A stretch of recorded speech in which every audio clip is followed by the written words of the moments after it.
The blood on Beatrice Thompson's hands had long since washed away, but 3 months after burying her husband Samuel in the hard Arizona soil, she could still see the crimson stains when she closed her eyes at night. She stood at the window of her small ranch house outside Columbus, New Mexico, watching dust devils dance across the scrubland, wondering if she would ever feel anything besides this hollow ache that consumed her from the inside out. It was late August in 1883, and the heat pressed down on the desert like a punishment. Samuel had died in May, thrown from a spooked horse that had caught the scent of a rattlesnake hidden in the brush. He had broken his neck in the fall, gone before Beatrice could even reach him, his eyes still open to the merciless sky. She had held him anyway, blood seeping from where his head had struck a rock, staining her dress and hands and the very fabric of her future. Now, at 24 years old, Beatrice found herself a widow with a small cattle ranch that was slowly dying along with her will to live. She had not spoken more than necessary words to another soul since the funeral. Her nearest neighbors, the Hendersons, had stopped coming by after the first month when it became clear that Beatrice preferred her isolation to their well-meaning condolences. She moved through her days like a ghost, feeding the remaining cattle, drawing water from the well, preparing meals she barely tasted, and falling into bed each night praying she would not wake to face another sunrise. The knock at her door on that sweltering afternoon startled her so badly she dropped the tin cup she had been holding. It clattered against the wooden floor, rolling under the table as she stared at the door as if it were something dangerous. Nobody came out here anymore. Nobody had reason to. "Mrs. Thompson." The voice was male, unfamiliar, with a gentle quality that seemed at odds with the rough country. "Mrs. Thompson, my name is Ryder Patterson. Your fence is down on the eastern boundary and some of your cattle have wandered onto open range. I rounded them up and brought them back, but that fence needs mending before you lose more." Beatrice remained frozen, her heart pounding. She had not noticed the fence, had not checked the boundaries in weeks, perhaps longer. The cattle could have all wandered off and she might not have known until it was too late. "I do not need your help," she called out, her voice hoarse from disuse. There was a pause. "Well, madam, with respect, your fence is down and I have already brought your cattle back. I am not asking for anything. Just thought you should know." Beatrice pressed her palms against her skirt, feeling the tremor in her hands. She took a breath and walked to the door, opening it just enough to see the man standing on her porch. He was tall, perhaps 27 or 28 years old, with sun-darkened skin and dark hair that curled slightly at his collar. His eyes were a startling blue-green, like creek water in summer, and they regarded her with a kindness that made her throat tighten. "I did not ask you to round up my cattle," she said, hearing the coldness in her own voice and not caring. Ryder Patterson removed his hat, holding it respectfully in his hands. "No, madam, you did not. But I was passing through and saw them scattered. Seemed the neighborly thing to do. I have no money to pay you. I am not asking for payment." Beatrice felt tears prickling at her eyes, hot and unwelcome. "Then what do you want?" His expression remained patient. "Nothing, Mrs. Thompson, I want nothing. I am camped about 3 miles north, helping the Hendersons with their fall roundup. Saw your cattle and brought them back. That is all." She wanted to slam the door in his face, to retreat back into the darkness of her grief, where no one could reach her with their kindness or their pity. But something in his steady gaze held her there, something that did not feel like pity at all. "Thank you," she managed, the words feeling strange and formal on her tongue. He nodded, replacing his hat. "The fence needs mending, Mrs. Thompson. If you do not have the materials or the help, it will just come down again in the next windstorm." "I will manage." Ryder Patterson looked at her for a long moment, and Beatrice had the unsettling feeling that he saw right through her brave words to the drowning woman beneath. But he did not challenge her. He simply touched the brim of his hat and turned to leave, his horse waiting patiently at the hitching post. Beatrice closed the door and leaned against it, her breath coming in short gasps. She slid down to sit on the floor, pulling her knees to her chest, and for the first time in weeks, she cried. Not the silent tears that came in the night, but great heaving sobs that tore from her chest like they might split her apart. She cried for Samuel, for their brief marriage cut so violently short, for the future they had planned that would never come to pass. She cried for the woman she had been, who had laughed easily and dreamed of children, and believed the world was good. That woman was dead, buried alongside her husband in the cemetery plot they had never imagined needing so soon. When the tears finally subsided, Beatrice felt emptied out, hollow as a dried gourd. She pulled herself up, washed her face in the basin, and tried to remember where Samuel had kept the fencing materials. She would fix the fence herself. She did not need help from some passing cowboy with kind eyes and gentle words. But 3 days later, when she was struggling with the fence wire, her hands bleeding from the barbs and her shoulders aching from the unfamiliar labor, Ryder Patterson appeared again. He did not say anything, just dismounted and came to help, holding the post steady while she hammered. Beatrice wanted to protest, wanted to send him away, but she was so tired, so bone-deep exhausted from fighting everything alone, that she simply let him help. They worked in silence for 2 hours, mending the entire eastern boundary. When they finished, Beatrice wiped the sweat from her forehead and looked at him directly for the first time. "Why are you doing this?" she asked. Ryder coiled the remaining wire, taking his time before answering. "I lost my wife and baby daughter 4 years ago, cholera, up in Kansas. For a long time after, I wished I had died too. Stopped eating, stopped caring about anything. Would have drunk myself to death if a man named Charlie Hoskins had not pulled me out of a saloon in Dodge City and put me to work on his ranch. He made me keep living even when I did not want to. Taught me that grief does not have a finish line, but you can learn to carry it differently." Beatrice stared at him, her carefully constructed walls cracking. "I do not want to learn to carry it. I want my husband back." "I know," Ryder said softly. "I wanted that too. Wanted it so bad I could barely breathe. But they are gone, Mrs. Thompson, and we are still here. And we have to decide what we are going to do with that."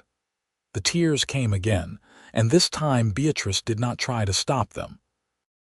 She stood there in the desert sun, crying while this stranger who understood stood quietly nearby, not touching her, not offering empty platitudes, just being present in a way that felt like the first real thing she had experienced since Samuel died. When she finally composed herself, she looked at Ryder with red-rimmed eyes. "I do not know how to do this. I do not know how to be alive without him." "You do not have to know everything right now," he said. "You just have to breathe in and then breathe out, and then do it again tomorrow." Over the following weeks, Ryder Patterson became a quiet presence in Beatrice's life. He never imposed, never showed up uninvited, but he was there when she needed help moving cattle, when a water trough needed repairing, when the roof started leaking after a rare rainstorm. Slowly, painfully, Beatrice found herself looking forward to his visits, found herself noticing the way he moved with easy confidence, the way he spoke to the horses with gentle respect, the way his eyes crinkled when he smiled, which was not often but felt like a gift when it happened. September brought slightly cooler temperatures and the beginning of fall roundup season. Ryder was busy with the Henderson Ranch most days, but he still found time to check on Beatrice's small herd, teaching her things Samuel had never gotten around to showing her. how to read the signs of illness in cattle, how to predict weather changes by watching the sky and the animals, how to repair tack and maintain her late husband's tools. One evening, as the sun painted the desert in shades of orange and purple, Ryder stayed for supper. It was the first meal Beatrice had prepared for another person since the funeral, and she was surprised to find herself caring how it tasted, wanting it to be good. They ate beef stew and cornbread at her small table, and the silence between them felt comfortable rather than oppressive. "Tell me about her," Beatrice said suddenly. "Your wife." Ryder set down his spoon, his expression thoughtful. "Her name was Margaret. She was small, came up to about here on me." He gestured to his shoulder. "Had red hair that she hated but I thought was beautiful. Laughed at everything, even things that were not particularly funny. She made the world feel lighter somehow." "And your daughter?" "Rose. She was only 8 months old when they got sick. Had Margaret's red hair, same little button nose. She was just starting to crawl, getting into everything." His voice roughened. "They died 2 days apart. Margaret went first, and I think Rose died more from a broken heart than the sickness. Babies know when their mothers are gone." Beatrice reached across the table and covered his hand with hers. It was the first time she had voluntarily touched another person since Samuel's death, and the contact sent a shock through her system. Ryder turned his hand over, his fingers curling around hers, and they sat like that for a long moment. "I feel guilty," Beatrice whispered, "for not being as sad today as I was yesterday, for laughing at something you said last week, for wanting to keep living when Samuel cannot." "That is not betrayal," Ryder said firmly. "That is survival. Margaret would want me to be happy again. I have to believe that, or the grief would swallow me whole." "Would Samuel want you to suffer forever?" Beatrice thought about her husband, about his quick smile and generous heart. "No, he would want me to live, to find joy again. But knowing that does not make it easier." "No," Ryder agreed. "It does not. But maybe it makes it possible." As autumn deepened, Beatrice found herself emerging from the fog of grief like someone breaking the surface of deep water.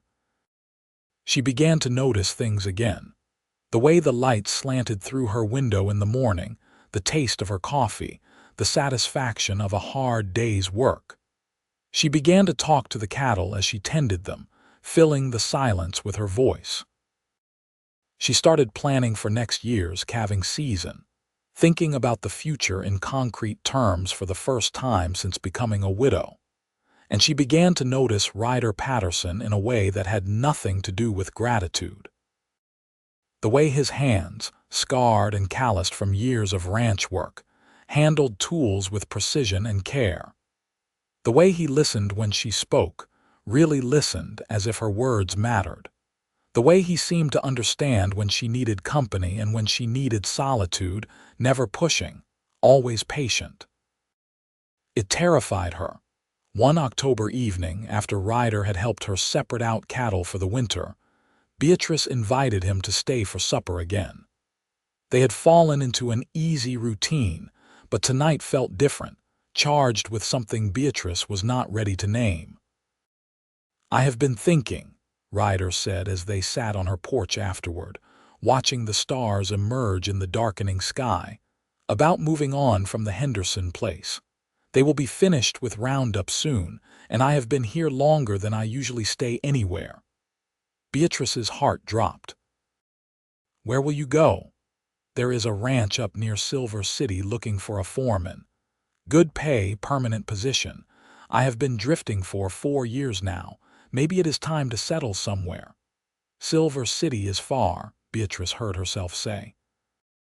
Ryder turned to look at her, his expression unreadable in the fading light. "It is. About 3 days' ride." The thought of him leaving, of returning to the isolation she had lived in before he arrived, made Beatrice feel like she was drowning again. But she had no right to ask him to stay. No claim on him beyond friendship and the shared understanding of grief. "I hope you will be happy there," she managed. Beatrice, he said, and the use of her first name made her breath catch. He had always called her Mrs. Thompson, maintaining that respectful distance. I do not want to go to Silver City. Then why would you? Because staying here, seeing you almost every day, helping you, talking with you, it has made me feel things I swore I would never let myself feel again. And I cannot stay and feel those things if you do not feel them too. It would be too hard. Beatrice's hands trembled in her lap. What things? Ryder stood, walking to the porch railing and gripping it tightly. You know what things? You are not ready to hear them, and I understand that. Samuel has only been gone 5 months. That is not enough time. But I cannot keep pretending that helping you is just about being neighborly, or about honoring what Charlie did for me. I am falling in love with you, Beatrice. Maybe I already have fallen, and it is not fair to either of us for me to stay if this is only friendship to you. Beatrice rose on shaking legs, her mind racing. Samuel's face appeared in her memory, his warm brown eyes, his gentle hands, his laugh. She had loved him so completely, had thought that part of her died with him. The idea of loving someone else felt impossible, felt like a betrayal of everything they had shared. But Ryder was not asking her to forget Samuel. He was not asking her to pretend the past had not happened. He was simply being honest about his feelings, giving her the choice. I do not know if I can love anyone again, she said, her voice barely above a whisper. I do not know if my heart has that in it anymore. I know, Ryder said. That is why I should go. No. The word came out forcefully, surprising them both. Beatrice stepped closer to him, close enough to see the pain in his eyes. Do not go, not yet. I do not know what I feel, Ryder. Everything is so confused, but I know that when you are here I can breathe. Before you came I was drowning and I did not even care. You have taught me to want to live again. That has to mean something. It means we are two broken people who understand each other's pain, Ryder said gently. But that is not the same as love. How do you know? Beatrice asked. How can anyone know what love is supposed to look like after loss? Maybe it is different the second time. Maybe it is quieter, built on understanding instead of passion. You deserve passion too, Ryder said. You deserve everything. Beatrice reached out and took his hand, feeling the warmth of his skin against hers. Stay, please. Give me time to figure out what I feel. If you go to Silver City, I will never know if this could have been something real. Ryder looked down at their joined hands, then back up at her face. How much time? I do not know. The winter. Through the spring. I cannot put a deadline on my own heart. He was quiet for so long Beatrice thought he would refuse. Then he nodded slowly. There is a line shack on the northern edge of your property. Old, but I could fix it up, make it livable. I could work for you through the winter, help you build up your herd. That would give us both time. Relief flooded through Beatrice so powerfully her knees nearly buckled. Yes, that would be perfect. Ryder squeezed her hand once, then released it. I will be honest with you, Beatrice. I will tell you what I am feeling. But I will not push you, and I will not ask you for anything you are not ready to give. Can you be honest with me too? I will try, Beatrice promised. Over the next few weeks, Ryder moved into the line shack and began working the ranch in earnest. He proved to be an excellent cattleman, knowledgeable and hardworking, and under his guidance, Beatrice's small operation began to stabilize. He taught her to keep proper books, to plan for the seasons, to think strategically about breeding and sales. Working alongside him, Beatrice felt herself becoming stronger, not just emotionally but physically. The ranch work built muscle and calluses, gave her purpose and structure, but it was the quiet moments that undid her. Evening meals shared in comfortable silence.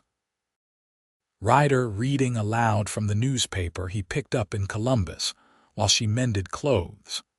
The way he always made sure the woodpile was stocked before winter weather hit. The morning she found him repairing the rocking chair Samuel had made for her, sanding it carefully and oiling the joints so it would not squeak anymore. "You did not have to do that," she said, watching his careful work. "I know. But I saw you looking at it the other day, and I could tell you wanted to sit in it, but it needed fixing. Samuel made this." Beatrice nodded. "He was going to make more. We had talked about children, about filling this house with furniture he built and babies and laughter." Her voice caught. Ryder set down his tools and looked at her seriously. "You can still have that, Beatrice. Maybe not exactly the way you planned, but some version of it. Your future is not dead just because Samuel is. You want children." The question slipped out before she could stop it. Something flickered in Ryder's eyes, pain and longing mixed together. "I did. Margaret and I had planned for a houseful. After they died, I told myself I would never take that risk again. Loving people means you can lose them, and I did not think I could survive that kind of loss twice. But lately, I have been wondering if protecting yourself from pain means protecting yourself from everything good too." Beatrice sat in the repaired rocking chair, testing its smooth motion. "I am afraid," she admitted, "of feeling too much, of losing again, of dishonoring Samuel's memory." "What if honoring his memory means living fully?" Ryder suggested. "What if the best way to respect what you had is to prove that love is worth the risk, even when you know how much it can hurt?" November brought the first frost, delicate crystals on the scrub grass that melted as soon as the sun rose. Beatrice woke before dawn one morning to the sound of cattle bawling and rushed outside to find Ryder already dealing with a breech birth. She helped him without hesitation, her hands following his calm instructions, and together they saved both the cow and her calf. Afterward, they sat on the fence rail watching the new mother clean her baby, and Beatrice felt something shift inside her chest. She looked at Ryder, at his profile in the pale morning light, and realized that what she felt was not just gratitude or companionship. It was deeper, warmer, something that had been growing so gradually she had not recognized it until this moment. "Ryder," she said softly.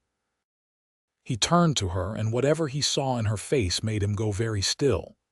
"Yes, I think I am beginning to feel it too, what you said you felt. I did not think I could, but I am." His hand found hers on the fence rail. "You do not have to decide anything right now. I know. But I wanted you to know. You have been so patient, and I wanted you to know it is not for nothing." Ryder lifted her hand to his lips and kissed her knuckles gently. "You are worth waiting for, Beatrice Thompson, however long it takes." The gesture was old-fashioned, courtly, and it made Beatrice's heart flutter in a way she had thought was gone forever. She thought of Samuel, of how he had courted her with wildflowers and handwritten notes, with promises of a beautiful future. She had loved him completely, and his death had shattered her. But here was Ryder, offering her something different. Not a replacement for what she had lost, but a new beginning built on shared grief and hard-won understanding. The love she felt growing for him did not diminish what she had felt for Samuel. It was simply proof that her heart, though broken, could still beat, could still hope. December brought bitter cold and a dusting of snow that turned the desert into something strange and beautiful. Ryder and Beatrice worked together to ensure the cattle had adequate shelter and feed, to winterize the buildings, to prepare for the hard months ahead. On Christmas Eve, Beatrice invited him to the main house for supper, and they exchanged small gifts. She had knitted him a scarf from wool she had carded and spun herself, working on it secretly in the evenings. He gave her a leather-bound journal with her initials tooled into the cover. "For writing down your thoughts," he explained, "or your plans for the ranch, or recipes, whatever you want."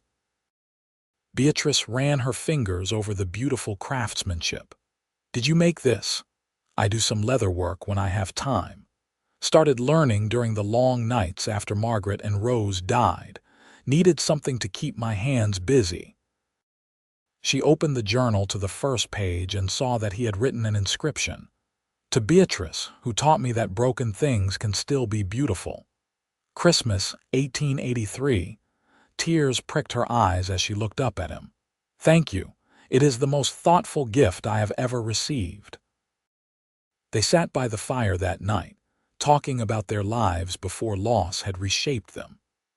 Ryder told her about growing up on a ranch in Texas, about his father teaching him to ride before he could walk, about his mother's determination that he learned to read and write despite their isolated location. Beatrice shared memories of her childhood in Missouri, of moving to New Mexico with her parents at 16, of meeting Samuel at a barn dance and knowing within a week that she wanted to marry him. You regret it? Ryder asked. Marrying him, knowing how it ended. Beatrice considered the question seriously. No, I regret that we did not have more time. I regret that he died so young, so suddenly, but I do not regret loving him. That would be like regretting the best parts of myself. I feel the same about Margaret, Ryder said quietly. And I am starting to feel that way about this too, about you. I do not want to regret this, Beatrice. Whatever happens, I do not want to look back and wish I had protected myself better. I want to be brave enough to love you. Beatrice set down her coffee cup with trembling hands. I want to be brave too, but I am so scared. So am I, Ryder admitted. Loving you means risking everything all over again, but I think you are worth the risk. She stood and crossed to where he sat, taking his face in her hands. His eyes widened as she leaned down and kissed him, soft and tentative at first, then deeper as he responded. His arms came around her waist, pulling her into his lap, and Beatrice felt alive in a way she had not experienced since Samuel's death. Not just alive, but present, connected, real. When they finally broke apart, both breathing hard, Ryder rested his forehead against hers. Are you sure? I am sure that I love you, Beatrice whispered. I am sure that I want this, whatever this becomes. I am sure that Samuel would want me to be happy, and you make me happy. You make me happy too, Ryder said, his voice rough with emotion. You make me believe in second chances. They sat together by the fire until it burned down to embers, holding each other, talking and kissing and simply being together. When Ryder finally returned to the line shack in the early hours of Christmas morning, Beatrice stood at her window watching him go, her heart full in a way she had thought impossible. The winter passed in a blur of hard work and growing intimacy. Ryder began staying in the main house more often, sharing meals and evenings with Beatrice. They were careful, mindful of propriety and of Beatrice's reputation, but the connection between them deepened with each passing day. He made her laugh with stories of his travels, challenged her thinking about the ranch, listened when she needed to talk about Samuel without jealousy or discomfort. In February, a severe storm hit, trapping them in the house for 3 days. They played cards, read books, cooked together, and talked about everything and nothing. On the second night, as the wind howled outside and snow piled against the windows, Beatrice asked Ryder to stay rather than return to the line shack. He held her through the night, both of them fully clothed and chaste, but the intimacy of sleeping in his arms felt more significant than anything physical could have. When spring arrived, bringing wildflowers and new calves and warming temperatures, Beatrice realized she could not remember the exact date of Samuel's death. The knowledge brought guilt until Ryder reminded her that forgetting the date was not the same as forgetting the person. Samuel will always be part of your story, he said as they rode out to check the herd. He shaped who you are, but he is not your whole story, Beatrice. There are more chapters to come. On a warm April evening, exactly 1 year after Samuel's death, Beatrice rode out to the cemetery on the edge of her property. She had not visited in months, finding that she no longer needed the physical marker to feel connected to her late husband's memory. But today felt important, like closing one chapter before beginning another. She knelt at the grave, placing fresh wildflowers on the headstone. "I hope you understand," she said softly. "I hope you know that loving him does not mean I loved you less. You will always be my first love, Samuel. You will always matter. But I am still here and I need to keep living. I need to let myself be happy again." The wind rustled through the grass, and Beatrice chose to hear it as blessing. She rode back to the ranch to find Ryder waiting on the porch, and when she dismounted, he pulled her into his arms. "How are you?" he asked. "Ready," Beatrice said simply. "Ready to move forward, ready to build a future instead of mourning the past." Ryder pulled back to look at her, his eyes serious. "Marry me, Beatrice. Not tomorrow, not next week. Whenever you are truly ready. But marry me. Let me be your partner in building this ranch, in building a life. Let me love you the way you deserve to be loved." Beatrice felt tears streaming down her face, but they were good tears, healing tears. "Yes, yes, I will marry you." They were wed in late May of 1884, a small ceremony in Columbus with the Hendersons and a few other neighbors as witnesses.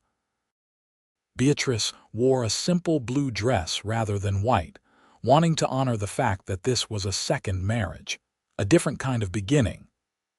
Ryder stood beside her in his best clothes, his hand steady as he slipped a gold band onto her finger. The words they spoke were traditional, but they carried the weight of everything they had survived. When the minister pronounced them husband and wife, Beatrice felt no guilt, no sense of betrayal. Only gratitude for this second chance, for this man who had taught her to breathe again. Their wedding night was tender, both of them nervous but eager. Ryder was patient and gentle, mindful of Beatrice's grief and her inexperience with anyone besides her first husband. They took their time discovering each other, building intimacy slowly, and when they finally came together completely, Beatrice felt whole in a way she had not experienced in over a year. Afterward, lying in Ryder's arms, she traced the scars on his chest from years of hard work. "I love you," she said. "Not because you saved me, but because you taught me to save myself, because you showed me that grief and joy can exist in the same heart." "I love you too," Ryder replied, kissing her forehead. "You gave me a reason to stop running, to put down roots. You gave me hope again." The years that followed were not without challenges. Ranching in New Mexico was always difficult, subject to droughts and market fluctuations, and the thousand small disasters that could befall livestock and crops. But Beatrice and Ryder faced everything together, building the Thompson Ranch into a thriving operation.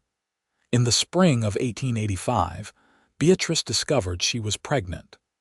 The news brought joy mixed with terror, memories of Ryder's lost daughter and fears about her own ability to carry a child to term. But Ryder held her through the anxious months, his steady presence a constant reassurance. Their son was born in December of 1885, healthy and strong, with Beatrice's dark hair and Ryder's blue-green eyes. They named him Samuel Patterson Thompson, honoring the man who had come first while claiming this child as fully theirs. Holding her baby for the first time, Beatrice felt the last pieces of her broken heart knit back together. Not erased or replaced, but healed. Ryder was a devoted father, attentive and patient. Watching him with baby Samuel, Beatrice sometimes saw shadows of grief cross his face, knew he was thinking of little Rose. But he never let the past steal his joy in the present. He rocked Samuel through colicky nights, changed diapers without complaint, sang lullabies in a surprisingly good voice. 2 years later, they welcomed a daughter they named Margaret Rose, after both their lost loves. It felt right to honor those who had come before, to weave their memories into the fabric of their new family. Maggie, as they called her, had her father's adventurous spirit and her mother's determination, keeping them constantly busy. Life settled into a rhythm of work and family, of seasons passing and children growing. Beatrice never forgot Samuel Thompson, her first husband. She told her children about him sometimes, about his kindness and his dreams for this ranch. Ryder never seemed threatened by those memories, understanding that the capacity to love was not limited by loss. On warm evenings, Beatrice would sit in the rocking chair Samuel had made, now smoothed by years of use, and watch Ryder play with their children in the yard. She would think about that terrible day when her first husband died, about the months of drowning grief that followed, about the compassionate cowboy who had taught her to breathe again. Samuel Thompson would always be part of her story, always be honored and remembered. But Ryder Patterson had given her something equally precious, a future. He had shown her that the human heart, even when shattered, could mend, that love could bloom in the ashes of grief, that it was possible to honor the past while embracing the present. In 1890, when Beatrice was 31 and Ryder 34, they expanded the ranch significantly, buying adjacent land and increasing their herd.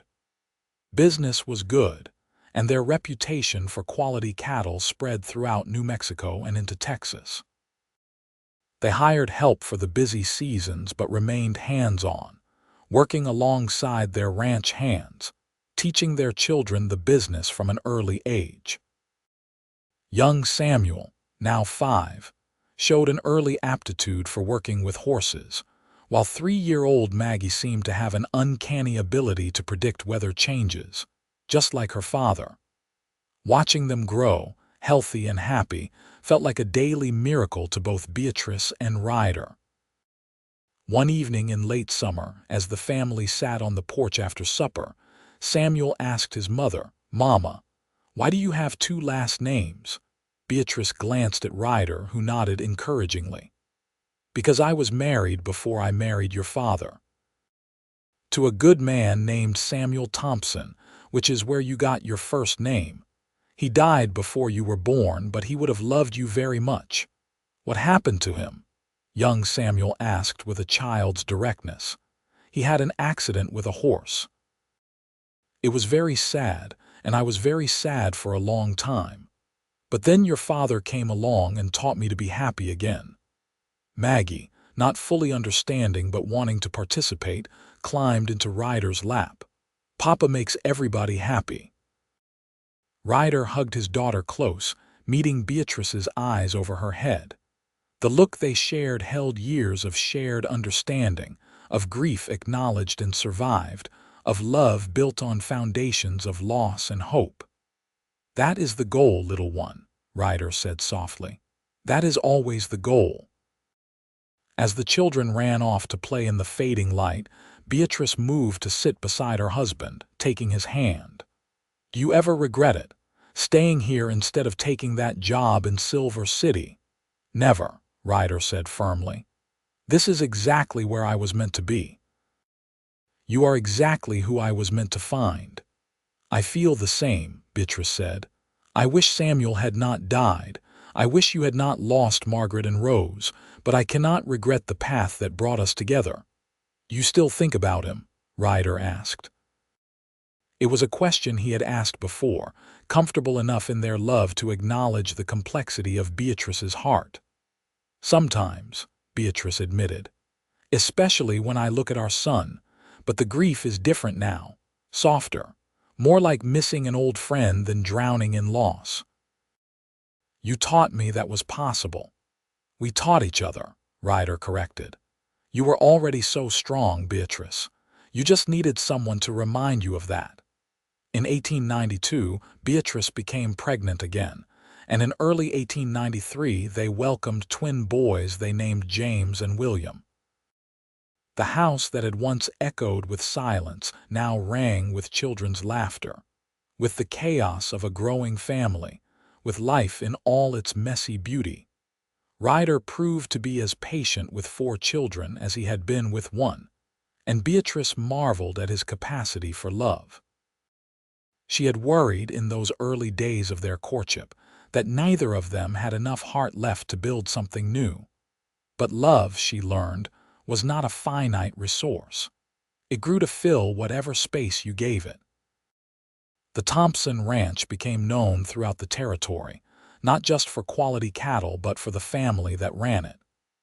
Beatrice and Ryder treated their workers fairly, paid good wages, and created a community rather than just a business. Former ranch hands would return years later, bringing their own families to meet the couple who had given them their start. On their 10th wedding anniversary in 1894, Ryder surprised Beatrice with a trip to Santa Fe, their first time away from the ranch together since their honeymoon. The Hendersons watched the children, and for 3 days, Beatrice and Ryder explored the city, stayed in a real hotel, and remembered what it felt like to be just the two of them. On their last evening, sitting in a restaurant fancier than anything in Columbus, Ryder took Beatrice's hand across the table. "Thank you," he said simply. "For what?" "For taking a chance on a broken-down cowboy who showed up at your fence line, for letting me love you, for building this beautiful life with me." Beatrice squeezed his hand, her eyes bright. "Thank you for teaching me to breathe again, for showing me that surviving was not the same as living, for loving me enough to wait until I was ready." "I would have waited forever," Ryder said. "I know," Beatrice replied. "That is why I did not make you." They returned to the ranch to find their children healthy and happy, the operation running smoothly, and a new calf born in their absence. Life continued in its beautiful, chaotic way, seasons turning, children growing, the ranch thriving. In 1897, when young Samuel was 12, he asked about the grave on the edge of the property. Beatrice had known this conversation would come eventually, and she was ready for it. She took all 4 children out to the cemetery, Ryder beside her, and told them the full story of Samuel Thompson. "He was my first love," she explained, "and I will always honor his memory, but love is not something that runs out. Loving your father does not mean I loved Samuel less. It just means my heart was big enough for both." "Do you visit him?" Samuel asked, mature beyond his years. "Not as much as I used to," Beatrice admitted. "These days I honor him by living well, by taking care of the ranch he started, by loving all of you." "I think that is what he would have wanted." Ryder added, "I never met Samuel Thompson, but I am grateful to him. He chose this land, started this ranch, and loved your mother well. That makes him part of our family story." The children absorbed this, asking questions that Beatrice and Ryder answered honestly. It felt important to teach them that grief and love could coexist, that honoring the past did not mean being trapped by it. As the 19th century drew to a close, the Thompson Ranch stood as a testament to resilience and hope. Beatrice, now 40 years old, looked back on the scared, grieving widow she had been and barely recognized herself. That woman had been certain her life was over, that joy was impossible, that the future held nothing but endless gray days of survival. But Ryder had shown her differently, not by fixing her or saving her, but by being present. By teaching her that grief was not something to overcome but something to integrate, to carry forward into whatever came next. By loving her patiently until she was ready to love in return. Their children grew strong and capable. Samuel developed into a fine horseman and showed interest in expanding the ranch into horse breeding. Maggie had her mother's head for business and talked about studying commerce when she was older. The twins, though only 6, were already showing distinct personalities and talents. On a warm evening in June of 1899, the whole family gathered on the porch after supper, as had become their tradition. Beatrice sat in the rocking chair Samuel Thompson had made all those years ago, now worn smooth and comfortable. Ryder sat beside her, their hands intertwined while their children played and argued and laughed in the yard. "What are you thinking about?" Ryder asked, reading her contemplative expression. "About how grateful I am," Beatrice said simply. "For all of it. Even the hard parts, because they led here. To this. To you." Ryder lifted her hand to his lips, kissing her knuckles in that old-fashioned gesture that still made her heart flutter after 15 years. "I love you, Beatrice Patterson." She smiled at the name she had carried for a decade now, the name that felt as natural as breathing. "I love you too. More than I thought possible, more than I knew how to love after Samuel died. You taught me that my heart could expand instead of shrinking. That life could surprise you even after loss." "We taught each other," Ryder insisted, as he always did. "You taught me to stay, to commit, to believe in permanence again. We healed together." Watching their children play as the sun set over the New Mexico desert, painting the sky in brilliant oranges and purples, Beatrice reflected on the journey that had brought them here. From that terrible day in May of 1883, when Samuel Thompson died, through the drowning months of grief that followed, to that August afternoon when a compassionate cowboy appeared at her fence line and changed everything. She thought about the woman she had been, so certain that survival was the best she could hope for, so sure that love was behind her, buried with her first husband in the hard desert ground. She had been wrong, but she was grateful for that wrongness, grateful that life had proven bigger and more generous than she had believed possible. Samuel Thompson would always hold a place in her heart, her first love, gone too soon. But Ryder Patterson had taught her that the heart could hold more than one love, more than one story. That honoring the past and embracing the future were not mutually exclusive. As darkness fell and Beatrice called the children inside, she took one last look at the ranch spreading out before her. The buildings she and Ryder had repaired and expanded together, the cattle bearing their brand, the land that had witnessed so much grief and so much joy, the home they had built from the ashes of loss.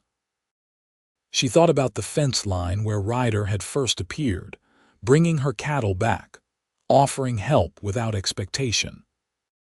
She thought about all the small kindnesses that had followed, the patience, the understanding, the gentle insistence that she was worth fighting for even when she did not believe it herself.